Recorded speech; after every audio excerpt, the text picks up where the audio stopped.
It's the world's biggest stage for winter sports, and it's coming to South Korea. Welcome. Build-up to the Pyeongchang Games has at times been overshadowed by political tensions with North Korea.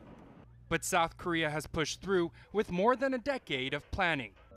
Billions of dollars have been invested on infrastructure, from high-speed rail lines to building new roads.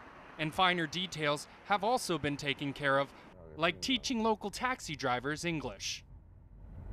On the right is the building is ice arena. The scale of Pyeongchang 2018 certainly looks to impress. The Games will boast the largest number of participating athletes and countries in the history of the Winter Olympics. South Korea hopes all the investment will deliver a lasting legacy for the country to become the next popular hub for winter sports, making Gangwon Province, which is hosting the Olympics, a tourist hotspot. Ho Man-don is one business owner who believes in this plan, so much so that he spent close to $1 million on renovations to attract customers during and, most importantly, after the Olympics.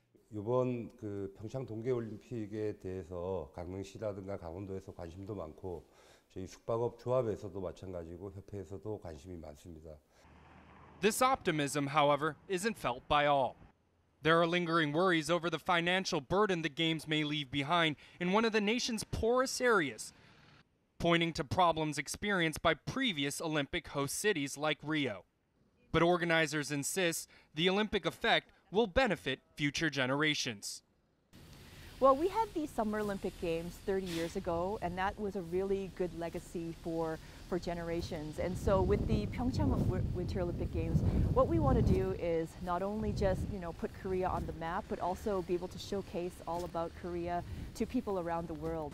It's just days now before the start of the Winter Games, and Pyeongchang organizers tell me all facilities are ready to go, including the Alpensia ski jump right behind me. But worries are mounting over the fate of these Olympic venues. Among the multi-billion-dollar slopes, stadiums, and ice centers built, only some will be turned over for public use. And officials from the host city and Gangwon Province tell me that they've yet to reach any final decisions on what will be done when it all ends. The problem is, ideas are limited. Earlier, it was proposed that the state-of-the-art skating arena would be turned into a giant seafood freezer, which was eventually ruled out.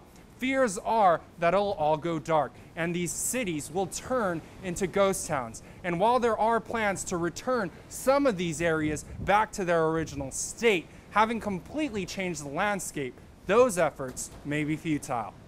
Environmentalists, meanwhile, argue organizers destroyed a 500-year sacred forest for the Olympics, cutting down tens of thousands of trees for their skiing event. Although Pyeongchang organizers have promised to plant more than 1,000 trees after the Games, activists suggest it's not enough to reverse the damage done to the region's ecosystem. As ever ahead of any Olympics, there are skeptics casting doubt on the event. It'll soon be time for organizers to show the world that it's been worthwhile.